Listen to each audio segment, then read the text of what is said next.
বেরিয়ে পড়লাম আমি আর গৌতম দুজন মিলে একটা সুন্দর প্লেসে আজকে যাব, যেটা হচ্ছে মালবাজার থেকে যেতে হয় একটা বৌদ্ধ টেম্পল।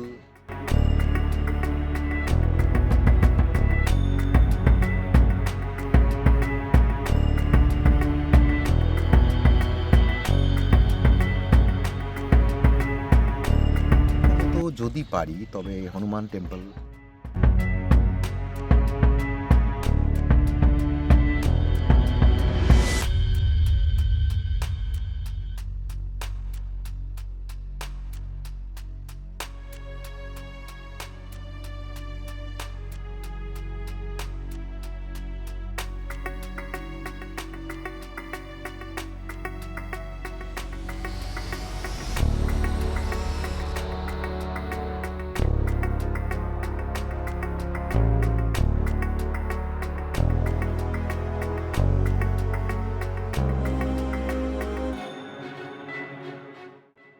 বিভিন্ন জায়গায় আমাদের একটা যাওয়ার ইচ্ছা আছে।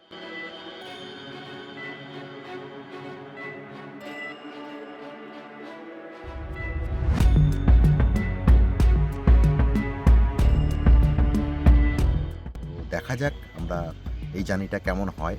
তো আমাদের কিন্তু জার্নি অলরেডি শুরু হয়ে গেছে। আমরা আলিপুরদুয়ার থেকে জংশন থেকে বেরিয়েছি।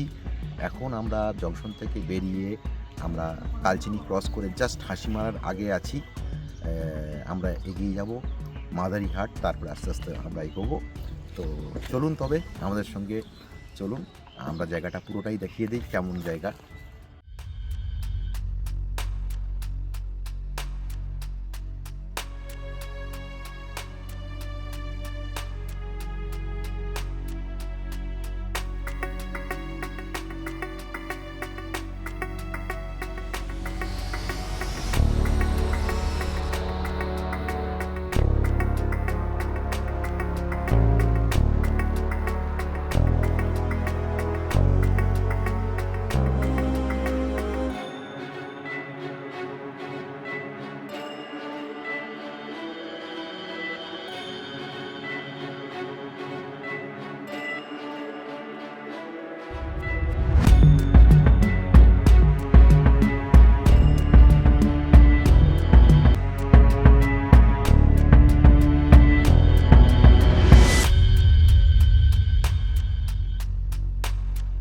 করে আমরা চলে এলাম, একটু চা খেয়ে নিচ্ছি।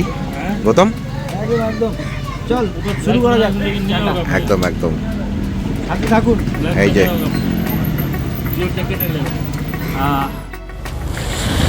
এই যে সামনে জল ঢাকা ব্রিজটা, তো আমরা আরো আগে যাব। অ্যাকচুয়ালি আমি আর গৌতম বেরিয়েছি, তো সাথে থাকুন। সামনে কিন্তু নাগরাকাটা, তো নাগরাকাটা যে প্রাকৃতিক বিউটি সেটা একটু দেখাবো আপনাদেরকে। আমরা জলঢাকা ক্রস করে এলাম।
আমাদের খাওয়া চলে এসছে।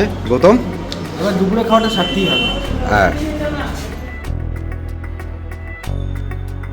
ওজন রসিক। তো এইখানটায় আমরা খাওয়া দাওয়া করবো। তো আইটেমগুলো একটু দেখিয়ে দিই।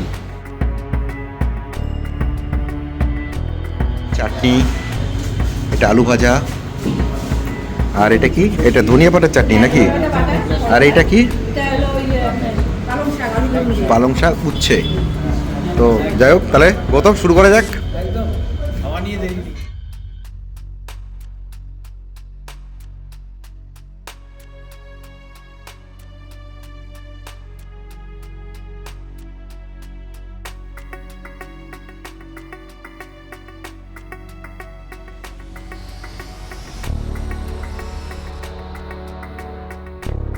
এখানে দেখতে পাচ্ছেন, এটা হচ্ছে রাঙামাটি চা বাগান। আমরা সেই জায়গাটা প্রবেশ করব এখন।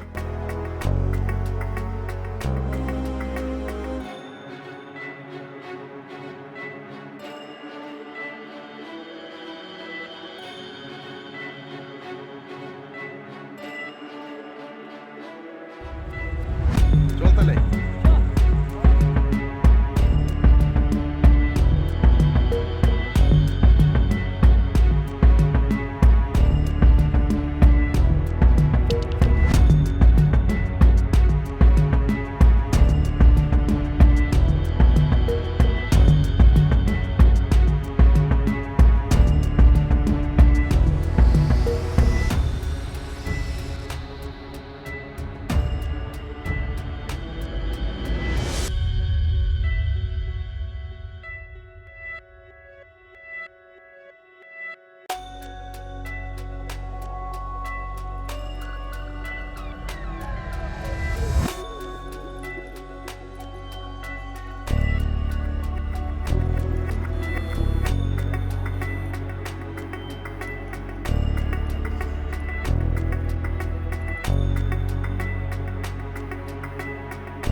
এক্সিলেন্ট জায়গা, দারুণ জায়গা।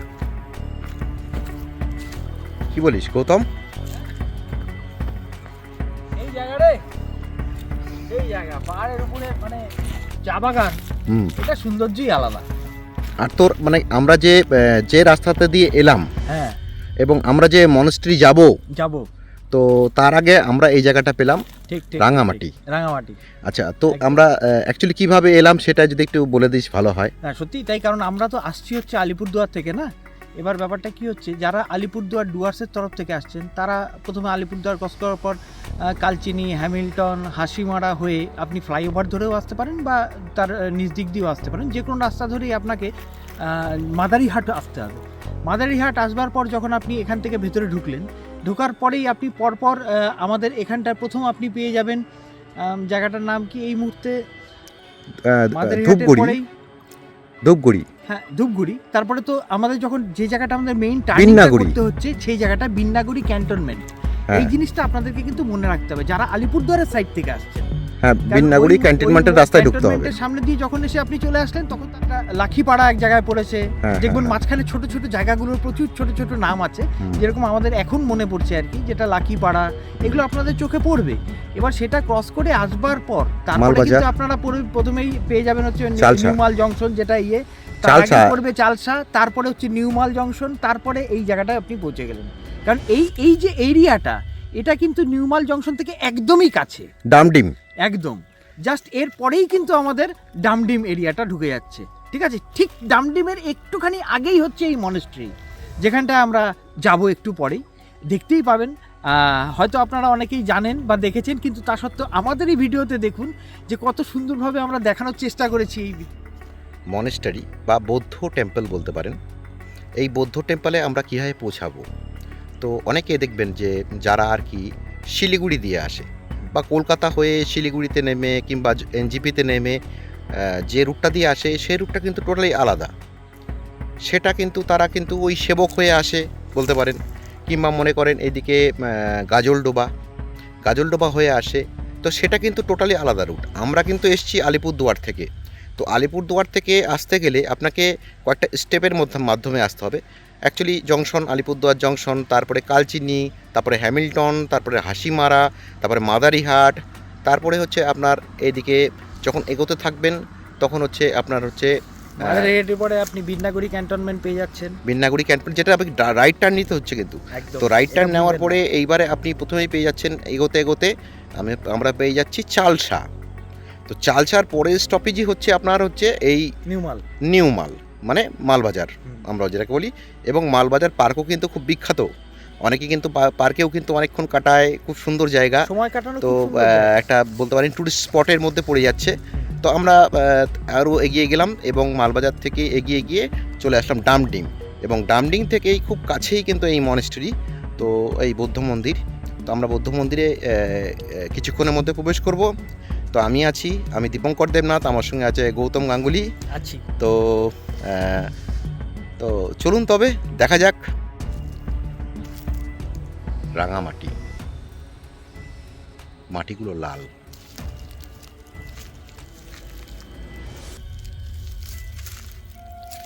আমাদের বাইক দাঁড়িয়ে আছে, মাটিটা যে লাল সেটা আমি দেখাচ্ছি।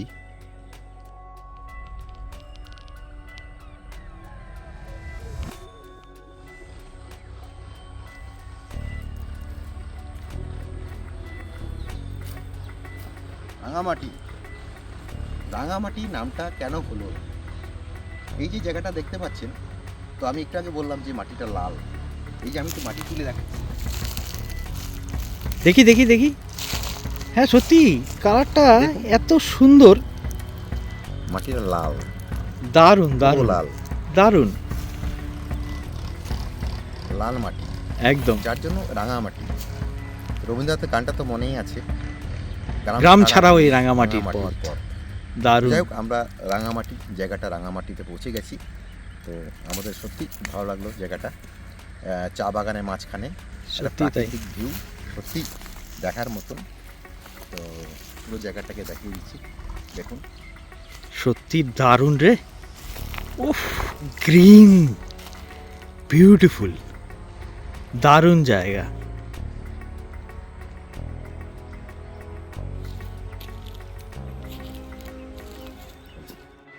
তো এবার আমরা একটু মানে যাই নাকি এগিয়ে যাই? একদম। তো তারপরে তো আমরা যাবো হচ্ছে ওদলাবাড়ি, তাই তো?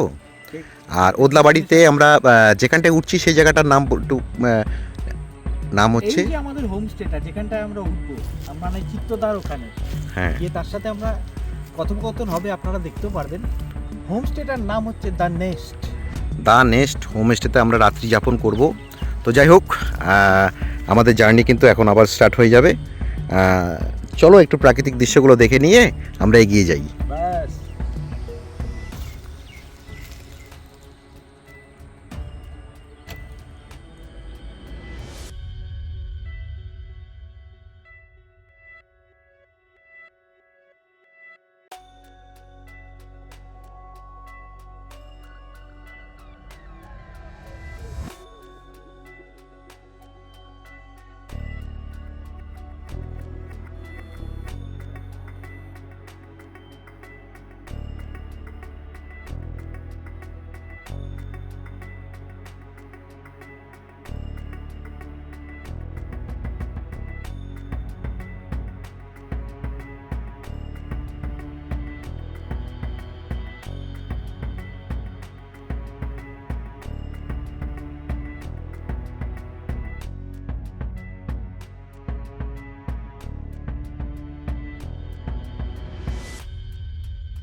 আমরা যে হোমস্টেটায় উঠেছি সেটা একটু দেখিয়ে দিই। একদম একদম, আয় আয়। বিছানাটা দেখে নিন। আচ্ছা, এটা হ্যাঁ, এটা বাথরুম আছে, এই যে টিভি আছে, গিজার সিস্টেম, আর এখানে একটা ওয়ার্ডরোব আছে, এটার মধ্যে জিনিসপত্র রাখা হয়। তো আমরাও আছি, মোটামুটি খুব সুন্দর লাগলো, পরিষ্কার পরিচ্ছন্ন ঘর, একদম নিট অ্যান্ড ক্লিন, ফাইন। আর রাস্তার সামনে তো দারুণ ভিউ, মন্দিরের কিন্তু দুর্দান্ত দূরে একটা নতুন মন্দির হচ্ছে। দূরে এক নতুন মন্দির দেখা যাচ্ছে।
গাজলডোবার ব্রিজে দেখুন পানকৌড়ি বসে আছে।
তো গাজলডোবায় চলে এলাম। এটা হচ্ছে সেই গাজলডোবার সেই ব্রিজটা। তো সুন্দর লাগছে। আমরা এসে পৌঁছেছি, আমি আর গৌতম। এই যে গৌতম, কেমন লাগছে গৌতম? দারুণ দারুণ, এই জায়গা যতবারই আসুন না কেন দারুণ লাগবে। আচ্ছা, অদ্ভুত ব্যাপার, এটা তো তিস্তা ব্যারেজ বলছে। তিস্তা ব্যারেজ। তো তিস্তা ব্যারেজ আমরা যদি একটু নদীটাকে দেখাই, এখানে কিন্তু জল কিন্তু কোনো সময় কম দেখা যায় না। আমি একটু জলটা দেখিয়ে দিই।